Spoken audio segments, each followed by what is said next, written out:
So this is an old Logo 400. Its tail was wagging just a little bit at the end of last season, so I thought I'd try to loosen it up a little bit. So the key here is to take each individual part and just make sure there's no binding and that it's free. So you notice I have all the pieces taken apart right now, so you can check them one by one. So basically, right, if you check that and it goes freely by itself, okay, that's good. Same thing, see it's how free it is. The slider itself, okay, that has to be nice and free. Notice how it's dropping under its own weight, kind of.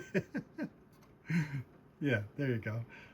These little guys, make sure they're nice and free. I mean, ideally they would drop under their own weight too, but I'm not going to rip them apart and do anything more because they're nice and free. There's no binding there, so that's all good. And then the other parts to the equation, right? Got this guy. Make sure that's nice and free on there.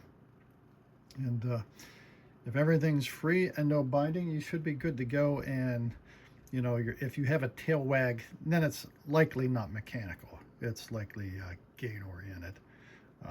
You know, you could have bad bearings and things like that, so that's also something to check for.